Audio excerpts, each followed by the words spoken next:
obeisances unto him.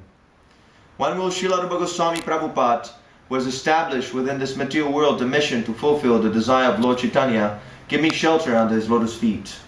Vandeham Sri Guru Sri Juta Padakamalam Sri Gurun Vaishnavamscha Shri Rupam Sagrajatam Sagana Raghunatanvitam Sajivam Sadvaitam Savadutam Parijana Sahita Krishna Chaitanya Devam Shri Radha Krishna Padan Sagana Lalita Shri Vishakhanvitamscha.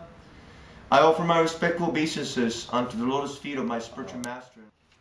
Here we have the information about what is called the parampara, the disciplic succession. Sometimes people, they become religious performers, religious leaders, and they base their teaching on mental speculation. Just like someone has some sentiment, or he puts many teachings together and then he makes his own so-called new teaching. So Bhagavad Gita and this whole Krishna consciousness movement is not like that. It is not sentimental. It is not concocted. It is a science. Just like I was reciting all these different prayers, one of them was to the 6 Goswamis, to Srila Rupa Goswami and his elder brother Sanatan Goswami. These are acharyas. If we want to understand the Bhagavad Gita, we have to take up to the line of the acharyas, the spiritual masters. Acharya means one who teaches by example. So these acharyas, they're not ordinary living entities. They're not ordinary men. One of the offenses to the chanting of the holy name, there are 10 offenses we should try to avoid while we chant the holy name of Krishna. One of them is that one should not consider the acharya an ordinary man. See, ordinary men, they are subjugated by the laws of material energy. Just like we have to eat, we have to sleep, so many things we have to do. Right? If you say, no, I don't want to sleep, I'm going to be independent from the laws of material nature, then you're going to suffer. If you say, I will not eat now, I will conquer the material energy, then you will suffer. So we're not independent. That we have to understand. But the fully realized acharyas, they're actually not subjugated by the laws of material energy. They're free. They're completely perfect. One cannot understand the nature of the spiritual master by his eyes. To our eyes, it might seem that even the acharya is conditioned. He's also eating, he's also sleeping, and so on and so on. So it is not possible to understand the transcendental nature of the acharya by the eyes. One has to approach the spiritual master with the ears. The ear is the only organ in the body which can receive the gift of the spiritual master. The mercy of the spiritual master is received through the ear. So this is very scientific. Many people, they become fanatical. They become followers of some nonsense, bogus master. Why? Because they do not approach the spiritual master with the ear. They don't hear what the master says. The master says all kinds of nonsense, just like many masters, they say, we're all God. Many so-called yogis and masters, gurus, they say, we're all God, we're all one. Very popular philosophy. You're all one. You're all one. You will merge. We'll all merge together. So this is nonsense. If you're one, then how come there's so many? There's so many varieties. If we're all one, why there's so many varieties? Then he cannot explain how Brahman can become many. Then he cannot explain. But people are foolishly they're accepting this because it's very palatable, that philosophy. I'm God. Oh, this is very nice. You would be hearing that there is God, we should submit to God, we should follow, we should not sin, this is very difficult. People want to rebel. Why should I serve some God? This is nonsense, some dogma. Right? So if a bogus master comes and he says, actually, you are God. There is no God except you. So it becomes very palatable. Oh, this is a very nice philosophy. I am God. Oh, this is nice. This master is very intelligent. So people become very foolish. And then the master, he exploits the followers. You see? Because they're foolish. It is not that the master is a cheater only. They're also cheaters because they want to be cheated. See, if someone tells you you are God, you can only be a fool number one to accept it. I am so much controlled by the material energy. So many things I have to do. So many things I'm obliged to do. Conditioned. So how can I accept that I am God? Is it the very same proposal? So now I start thinking I'm God. I'm controlling the moon, I'm the sun, and so on and so on. A foolishness. But unfortunately, most majority of the people, they become victims. And when our Srila Prabhupada comes and he says, no, you're not God. Krishna is God. Oh, it is very unpopular. See, who's coming here? Nobody wants to hear this. That Krishna is God. That we should bow down to God, to Krishna, and serve Him, and surrender, and so on and so on. You see? So, in one sense, to find a bona fide spiritual master is not a search, kind of like you searching for, a discount on potatoes or something like that. You're searching something, or you want to buy a new iPhone. It is the purification of one's motivations. So why people become cheated by so many apa-sampradayas? Parampara means sampradaya, a disciplic line. But apa-sampradaya means a deviant line. There's so many deviant lines, so many deviant religions. Generation after generation, they're practicing something that is nonsense. Something that doesn't make any sense. Something that is simply a tradition. And you should not question that tradition, otherwise you're going to become excommunicated. Right? So why people become victims? Because their motive is not pure. One might be in whatever condition, sinful, not sinful, doesn't matter. If the motive is pure, then he will come back to the bona fide line. He will come back. And then he can take up the real thing. But if we're not sincere, then Krishna will send us a bogus master. Bogus masters. This is the crucial question. How do I distinguish who is bona fide master and who is a bogus master? How do I know for sure? See, if you go and you want to learn something, let's say you want to learn as a small child, you want to learn ABC. So you go to school, and can you verify whether the teacher knows the ABC, whether he knows what he's saying? Can you verify? You yourself, you don't know the ABCD. You're completely ignorant, a little child. He doesn't know what is A, what is B, what is C, what is D. So how will he ascertain whether the teacher is a cheater or not? He cannot. He cannot. You see? So this is the first thing to understand. And we cannot challenge the spiritual master. We cannot come and say, oh, you prove yourself to me. If you can verify whether what he says is right or not, that means that you don't need the teacher in the first place. You have the knowledge. You know what is the truth. So there's no need of accepting the spiritual master in the first place. You see? So I should be honest. I should come to my senses. I should understand. I am suffering in this world. I'm suffering. I'm limited. I want something. I cannot have it. I am limited in my powers. And I do not know how to solve it.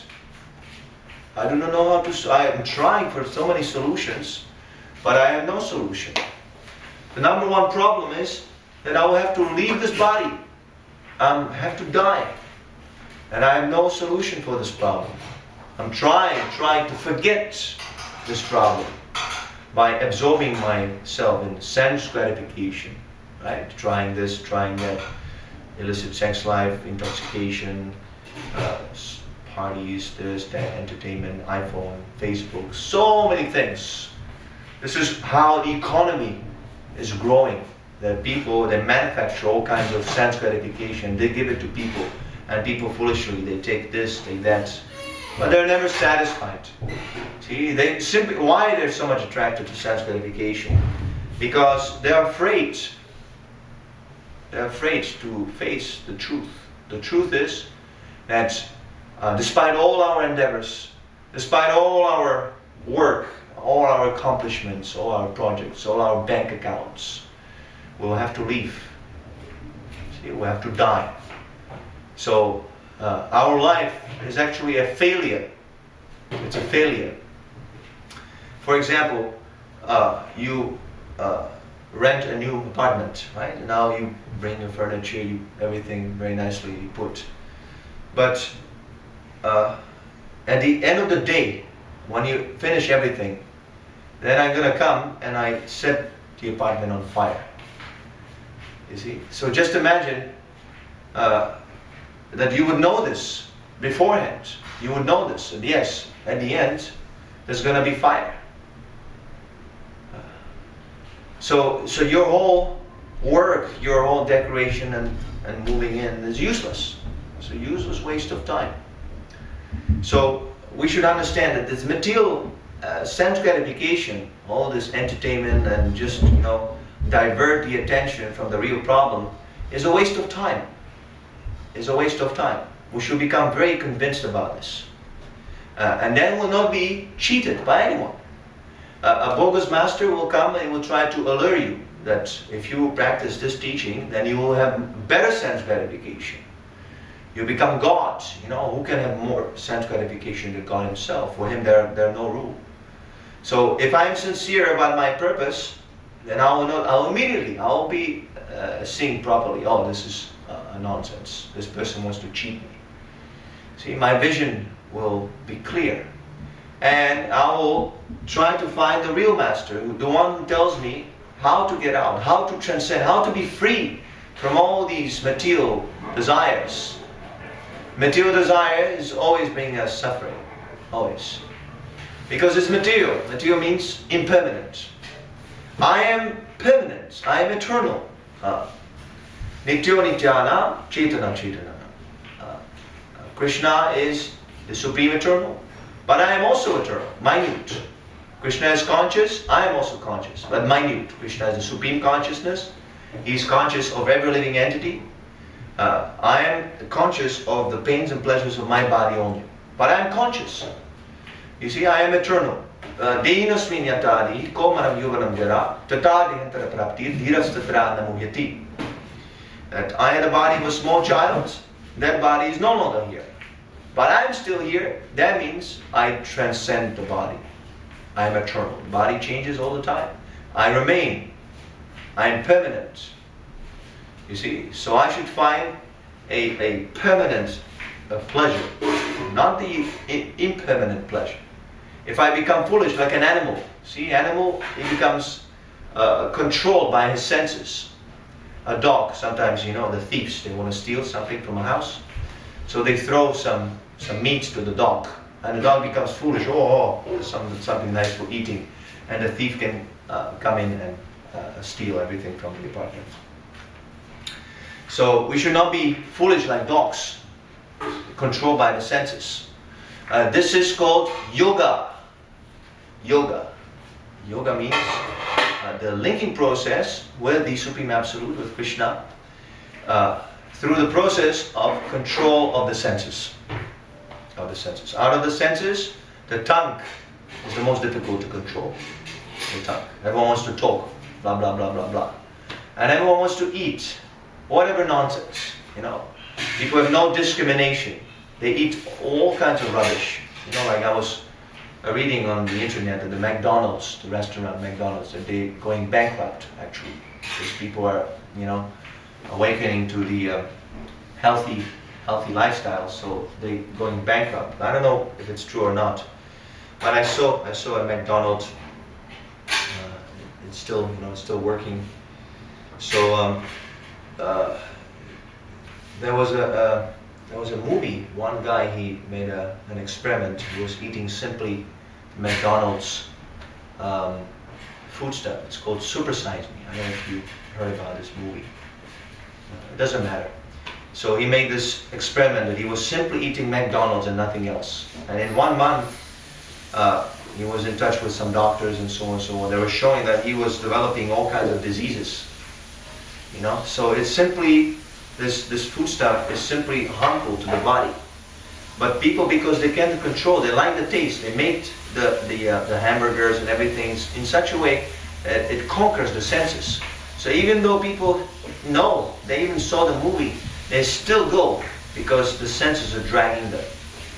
So in the same way, we're taking birth in this world because of our senses are being uncontrolled. You see? So the whole purpose of approaching spiritual master and the whole purpose of Bhagavad Gita is that we want to become free from this control of the senses and free from the cycle of birth and death. You see, so it is not a joke exactly. It is not a joke. We're not discussing here some joke, some yoga that I put my a leg behind my ears and so on, and I can have better sex life, and it's he who very entertaining and so on. It's a very serious process, Krishna consciousness. Imagine, we have died so many times in our previous lifetimes, not just once. Death is so scary. But we have died millions of times. Millions of times we have died.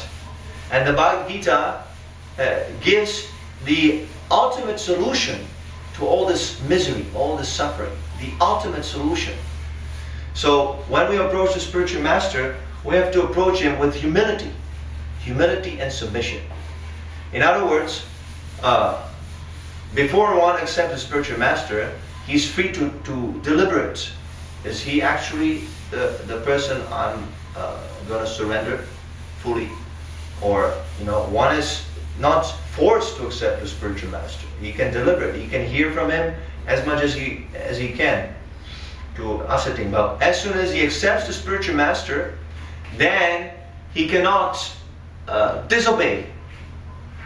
He cannot disobey. When the spiritual master says, you go and do this and do that, you can't say, oh, now I don't want. I don't want it. This is a nonsense instruction. Why are you instructing me in this way? You don't know.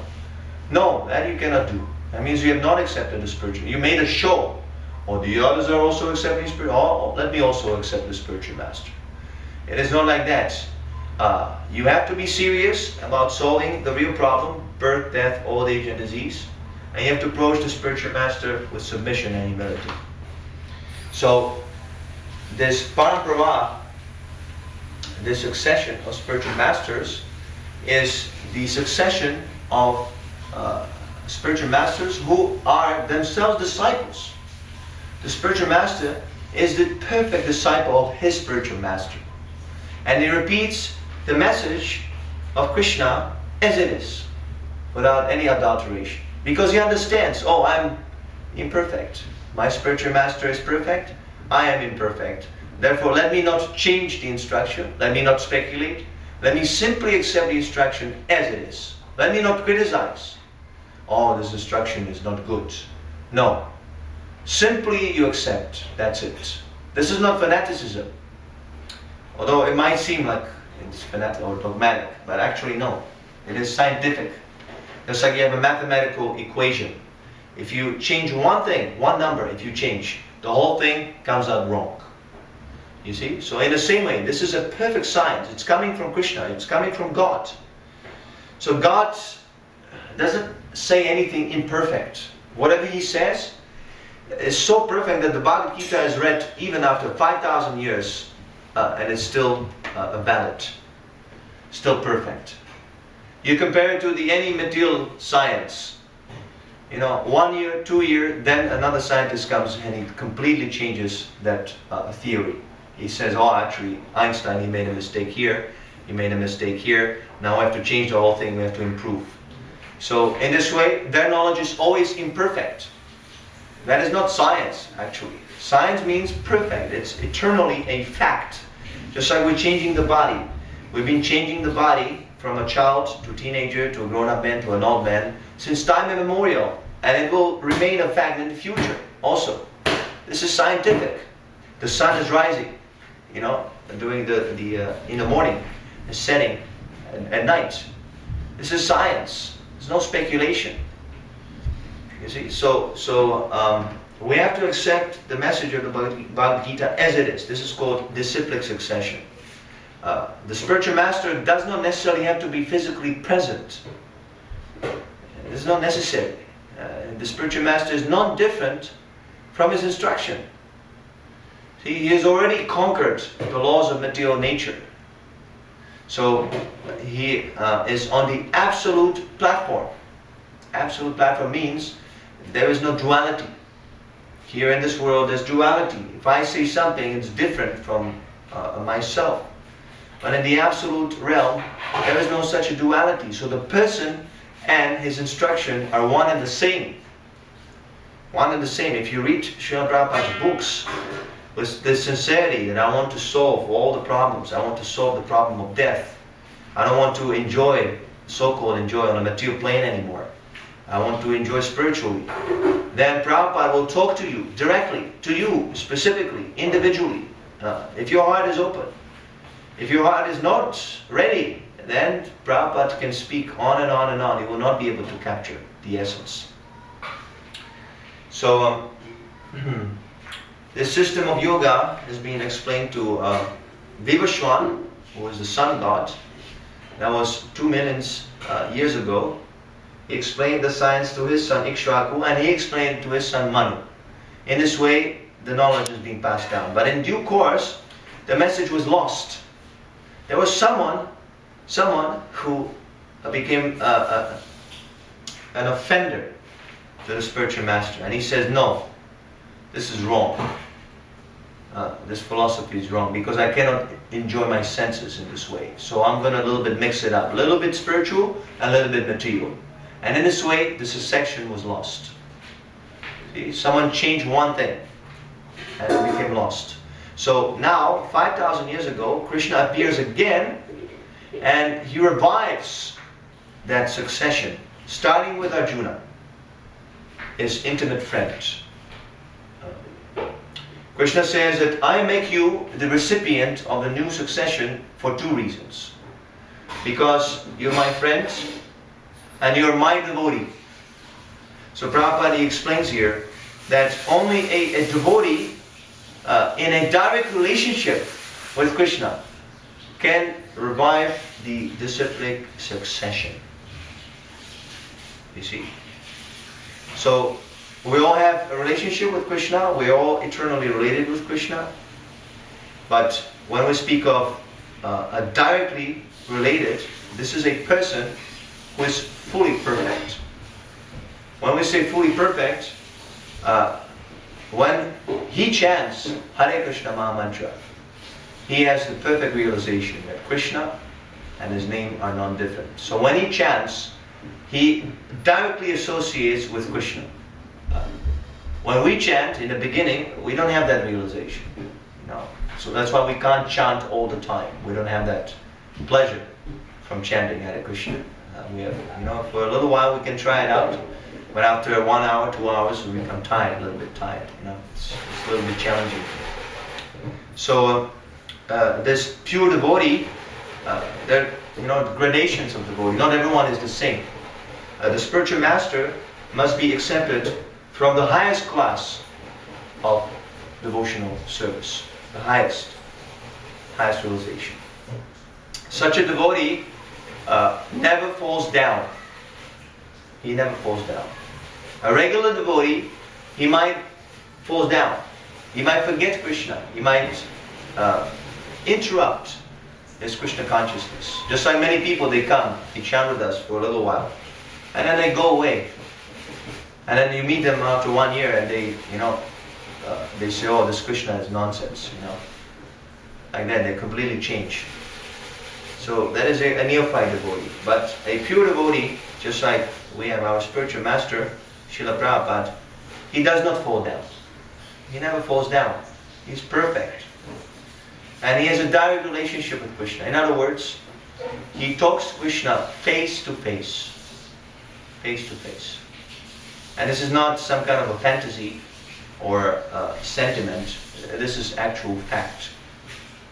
You see? So only such a person who has a direct relationship with Krishna, direct communication with Krishna, only he can comment on Krishna's words. The standard is so high. Not that everyone can become a guru and make his disciples and so on and so on. That is why we worship the spiritual master with such awe and reverence. It is not a joke that someone thinks, oh, I'm a spiritual master and he cheats some people and they worship him. No, it's not a joke. It's in a direct relationship with God. You see? And then you can see also, if you hear from Srila Prabhupada, that there's a perfect consistency in his various books. Our Srila Prabhupada, he has written 80 volumes of literatures, all commentaries on these ancient Vedic literatures. There's a perfect harmony between these different commentaries. Not a single mistake. Everything perfect. But, if we do not read these books, we cannot challenge. We should at least open our mind to this idea that this actually might be a fact. Can we verify whether the spiritual master is not perfect? Can we actually prove that he's not perfect? No.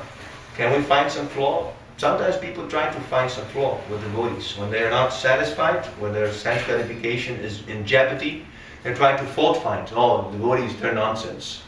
They do something wrong. That's why I can give up Krishna consciousness. They try to find some excuse. But they cannot find any flaw with Srila Prabhupada. He's absolutely flawless. So, a spiritual master can be divided into two. There's the initiating spiritual master, a Diksha Guru, our Srila Prabhupada. And then there's a Shiksha Guru. Shiksha Guru means a spiritual master who instructs. This Shiksha Guru, he might not be completely perfect, but as long as he repeats what a Diksha Guru says, then we can also get some benefit from such a Shiksha Guru. So anyone can be you can also be a Shiksha Guru if you simply repeat the message of the Bhagavad Gita as it is. Anyone can be a guru right away, immediately. If you take this seriously, immediately you can become a guru. You don't have to be a very great scholar. Simply, that is not actually the condition to become a very great scholar and learn Sanskrit and so many things. This is not at all the qualification. The qualification is that you must repeat the message as it is, like a parrot. Right? Not exactly a parrot, because parrot, he doesn't understand the meaning. We should also understand the meaning. Then our explanation of Krishna consciousness becomes more effective. When people challenge and we don't know what to say, then of course that will not be very fruitful. So yes, this yoga is the relationship we have with Krishna. The Bhagavad Gita is a science of relationship with Krishna. That relationship is already there. We have that relationship. We are perfect in our pure state of consciousness. We are perfect. We're simply covered. So the spiritual master is not teaching us anything superficial. This Krishna consciousness is not a religion or some faith or some imposition. It is the natural consciousness of every living entity. And the spiritual master, he doesn't teach the Krishna consciousness. He evokes the Krishna consciousness. He's trying to remind you that this is who you are. You are eternal. First of all, you understand you are eternal. And then, number two, lesson number two is that you have a relationship with Krishna. Not that simply you were eternal and that's it. That's the end of the teaching. No. You have a relationship and you have activity in that eternal constitutional position. You have activity. What is that activity? Devotional service to Krishna. So this devotional service, you can begin right away also. It's very, very practical. This chanting of the Hare Krishna Mahamantra. Hare Krishna, Krishna Krishna, Hare Hare. Hare Rama, Rama Rama, Hare Hare. This is service to Krishna. You're serving Krishna. Krishna doesn't need much. You don't have to offer him big sacrifices and money or things like that. you offer him this nice song, this Hare Krishna Maha Mantra, this nice prayer. The Hare Krishna Maha Mantra, or we chant it, what is the meaning of this prayer? The meaning is that Krishna, or the energy of Krishna, Radharani, please engage me in your service.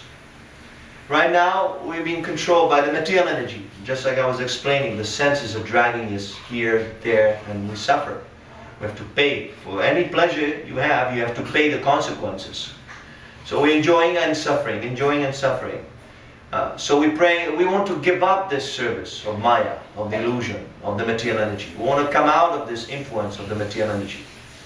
But what is the perfect stage? I am also controlled. In the spiritual realized platform, I am also controlled. Who am I controlled by? By Krishna's internal potency, Radharani, Krishna. I am controlled by Krishna's energy. So we're praying that please, Hare, Hare, Radharani, Radhe, Hare. You take charge of me. You take charge of me. Control me. Better than this material energy. I am being controlled by Radharani, by the spiritual energy. And what is the condition to be controlled by the material energy? I have to serve Krishna.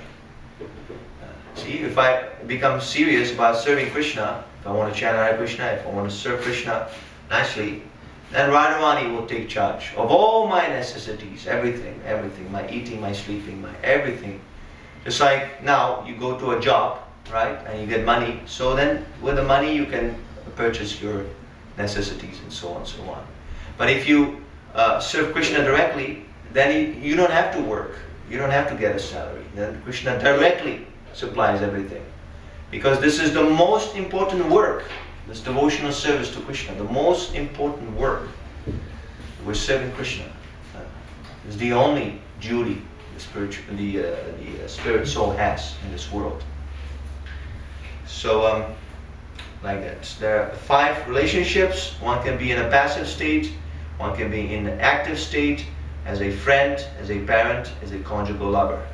These are the 5 relationships we can have. You can have a different relationship. We're all different, we're all individual. It's not that everyone serves Krishna in the same way.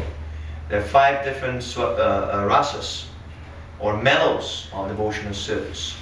Just like here in this world, these are perverted reflections of the spiritual relationships in the spiritual world. The different mellows of love. You have a different loving relationship with your daughter. You have a different loving relationship with your mother, a different relationship with your girlfriend, your boyfriend, your husband, your wife. They're all love, but different mellows. So, in the perfectional state of Krishna consciousness, you will understand what is that mellow, who I am, truly, what is my real form, how am I related to Krishna. And you engage in that devotional service, in that relationship, you engage fully. So, I'll stop here if there are any questions I'm going to ask.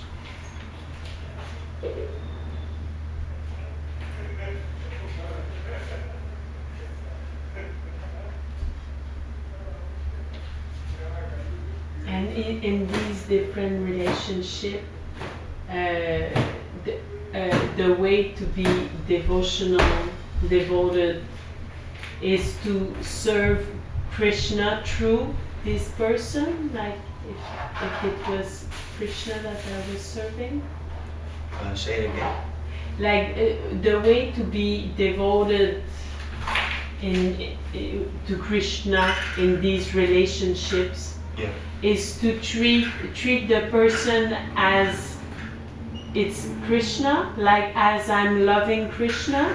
Which person? Let's say I'm loving my daughter. Mm-hmm. I'm loving her like... No. That is very bad. That is very bad. No. This is another form of the impersonalism. That we treat the... just like, for example, you have the tree, right? So the tree has many branches and leaves. Now, if you water the roots of the tree, then naturally the branches and leaves, they become nourished. You see? But if you try to water the branch or the leaf, the tree will dry out. You see, so we're all parts and parcels of Krishna. But if I serve the part and parcel, I'm not serving Krishna. You see, it's like the tree is tree, the branch is also a tree, the leaf is also a tree, but there's a different treatment of the tree and different treatment of the root of the tree. You see? So these are very high stages of Krishna consciousness. But when you become perfect, this body is temporary, it's not who we are. But when you become fully perfect as a spirit soul, then the spirit soul also has a body. And that body has a form according to one of these relationships. And this is how you relate it to Krishna. Okay, so not that we should practice these relationships here in this world. They will be naturally will come. We don't have to practice this artificially. We should simply engage in service, and my pure identity will manifest on its own accord when there is time. It will be revealed to you. But we should not at all, because that is very dangerous. If we try to artificially practice these relationships, that will become what is called a prakita sajya, or misunderstand about the process of purification. Just like in the university, there are degrees. The lesson number 1, lesson number 2, lesson number 3, and so on and so on. Let's say you study medicine. You have to go gradually to learn all these things. If you immediately go and you try to operate, you create a havoc. You see? So these are very high topics. That's why Prabhupada, he says here, that is a very elaborate subject matter. But briefly it can be stated that the devotee is in a relationship with the Supreme Personality in one of the 5 different ways. Okay? The spiritual master, he's fully, his relationship is fully awakened. That's why he can directly communicate with Krishna. We can't communicate with Krishna directly. That's why we have to approach him through the spiritual master, through the scripture, and apply the process. Control the senses, chant on the beats, like that, avoid sinful activities, and like that. This is what we should be focusing on. So your daughter, you can treat her as a part and parcel of Krishna. Part and parcel of Krishna. Not Krishna. That is not good. Not good. Part and parcel. See, if you love Krishna, then automatically you love your daughter. Automatically. There's no need of separate. Actually, if you don't love Krishna, then you don't love your daughter. It's like many, devotees. They became devotees, and the parents, they rejected. Oh, you became crazy. You joined a cult, like that. So where's the love? If you love your child, you're going to love him under any circumstance. Right? Oh, he doesn't fulfill my wishes, how I wanted him to be a lawyer. I wanted him to be like this, like, okay, yeah, he's a nonsense. I give up that child. And it's not love. But if you love Krishna, then not just your daughter, but you love everyone without any discrimination. See, this is what is missing in this world. Everyone is loving his daughter, his society, his race, his country, but nobody loves everyone. They make a big show, I love everyone. Yeah. Why are you eating meat if you love everyone? Why are you supporting the killing of the animals? Well, people are hypocritical. This Krishna consciousness is the only way how you can love everyone without any discrimination, without any selfish discrimination. So we should simply love Krishna, and that is done very nicely through this chanting. This is the beginning, and whatever propensity you have, whatever ideas you have, you try to assist the spiritual master. The spiritual master comes here to preach about Krishna. Our Srila Prabhupada has a mission mission to propagate about Krishna. The signs of Krishna should be propagated. Everyone has a right to know about this. So whatever talent you have, you try to tax your brain. How do I apply this talent so this mission of the spiritual master can be spread? You know, this is what we do with Ramachandra Prabhu here. You know, we have a temple, and we try to preach this Krishna consciousness in a unauthorized way, as you know, Srila Prabhupada instructed us. This prasadam, that is one of the ways how to propagate Krishna consciousness. And we cook prasadam and distribute to people. And we go out, we chant, you know, for the people so they can hear the mantra. We're simply giving. Simply giving. We're not taking anything. We simply want to give to people. And, you know, distribute these literatures. If you have some idea how you can distribute Srila Prabhupada's books to many people, they get to read Prabhupada's books, then immediately you tell us and we'll make some arrangement. Or if you have some special talent, you know, immediately you tell us and we'll try to work it out. You know, in this way, everyone can become part of this Krishna consciousness movement. Everyone. Because everyone is different. It's not, see, in the material world, if you're different, it's a problem. See, because you have to fit into the system.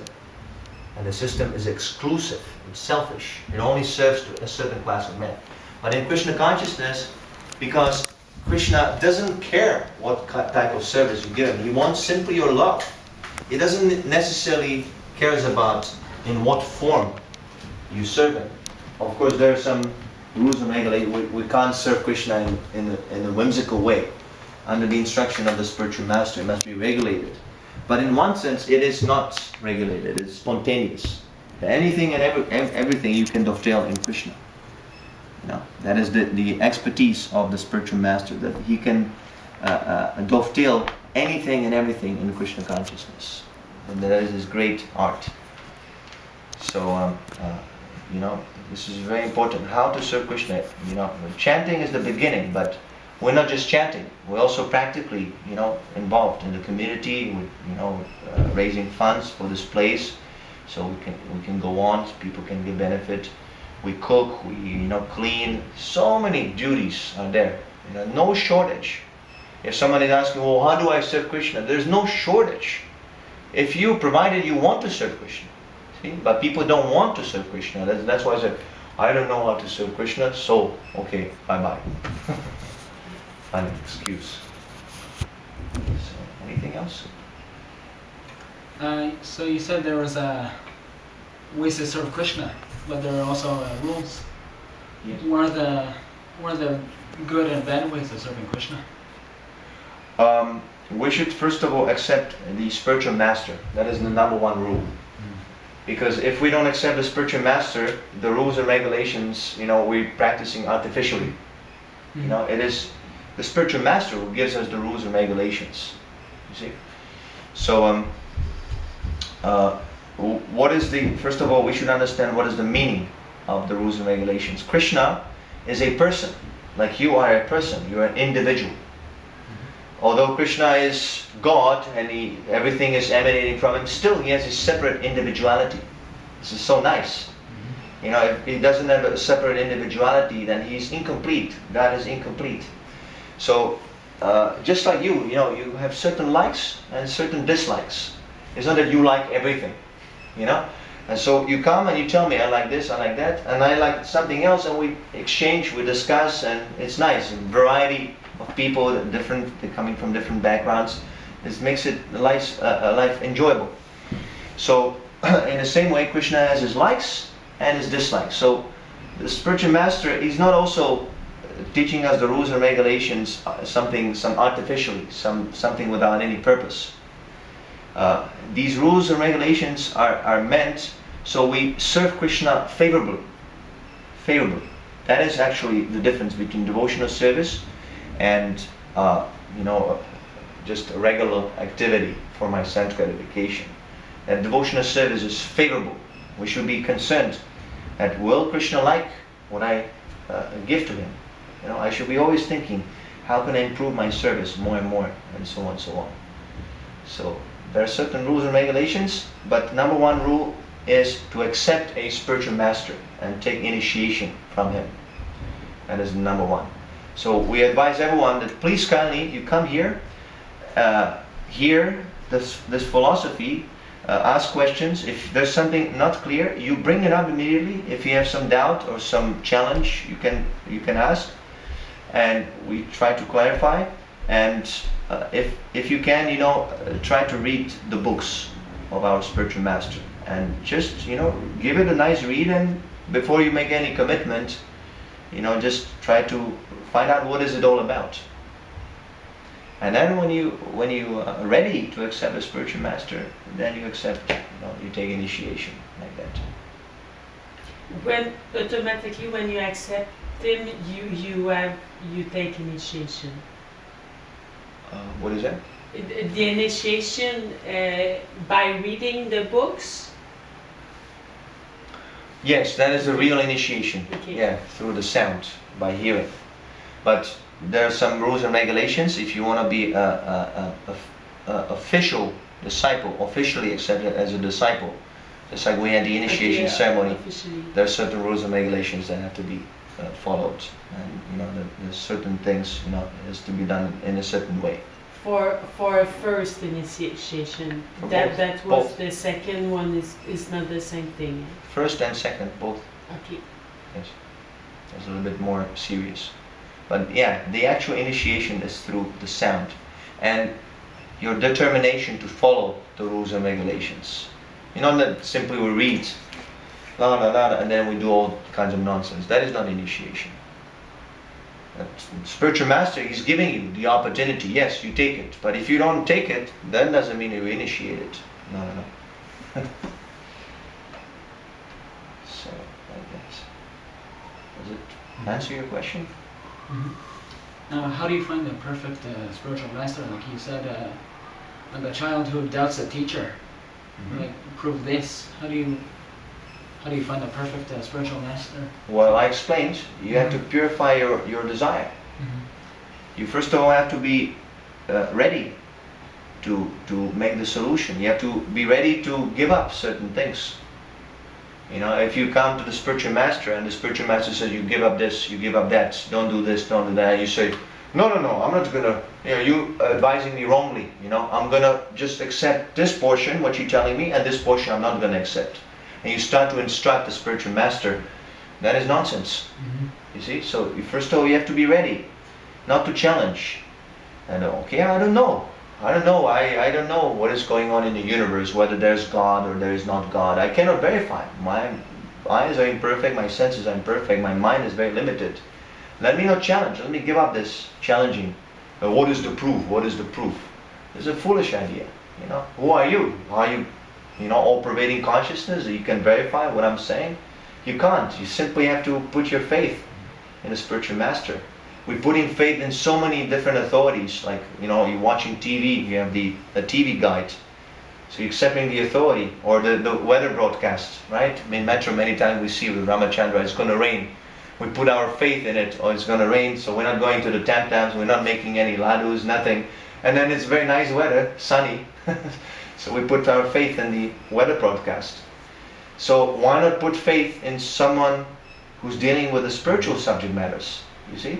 So even people who become cheated, still they're better than someone who's an atheistic, who says, I don't accept any authority, I'm independent, and this is religion, this is nonsense. Still they're better. Although they might be cheated, still they're better because they want to surrender to someone. You see?